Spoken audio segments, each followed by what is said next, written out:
Des grands viennent de l'Égypte. L'Éthiopie accourt, les mains tendues vers Dieu. Royaume de la terre, chantez à Dieu, célébrez le Seigneur. Amen. Là, nous avons encore ce passage biblique qui parle des grands. Vous saviez que David, parce que c'est David qui parle ici, hein, tout le monde sait l'époque dans laquelle David a vécu quand même. C'est la préhistoire loin là-bas. Et les gens savent que David était un grand prophète, n'est-ce pas? David a vu Christ, non? Il en parle dans ses écrits, dans les psaumes.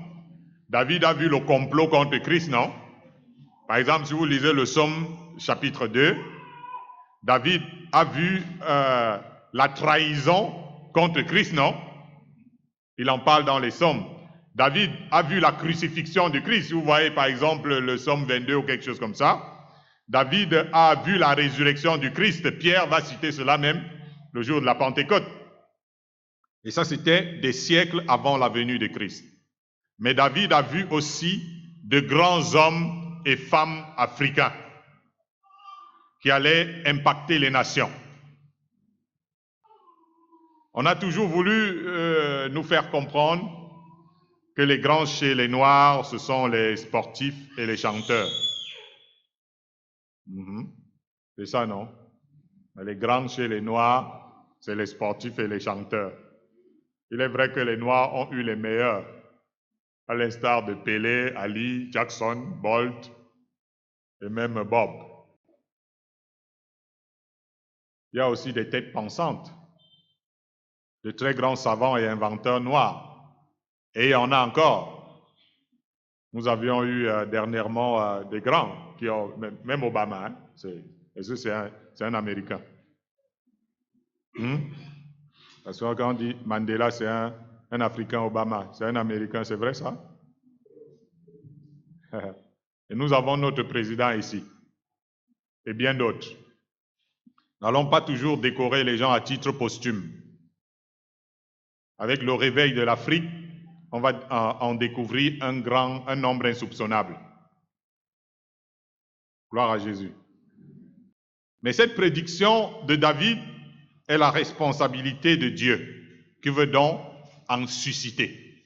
Il va en susciter. Parce que quand Dieu il dit une parole, il va faire en sorte qu'il en soit ainsi. Dieu veut susciter de grands hommes et femmes africains dans le but de panser les plaies de l'Afrique. Comprenez que quand Dieu dit qu'il va guérir, c'est à travers des instruments humains. Ces grands hommes et femmes africains annoncés par le roi David. Je suis convaincu que le pansement de plaies pour toute personne qui écoutera cette conférence est engagé. Dieu a dit qu'il guérira l'Afrique et il le fera. Retenons tout de même que ce sont en quelque sorte des élus de Dieu puisqu'ils ont les mains tendues vers Dieu. Ces grands hommes et ces femmes africains, on dit, ils viennent avec les mains. Cela veut dire qu'ils tendront leurs mains vers Dieu et non vers le septentrion. Ils se confieront à Dieu pour en être des outils au lieu de se confier à des cercles, à des sectes pernicieuses. Ces grands qui sont suscités par Dieu auront les mains tendues vers Dieu. Si Dieu a promis la guérison à l'Afrique, les leaders sages africains doivent savoir qu'il faudra bien s'appuyer là-dessus et travailler. Quand quelqu'un a le soutien de Dieu, il doit être galvanisé. Je le dis aux grands et aux leaders africains.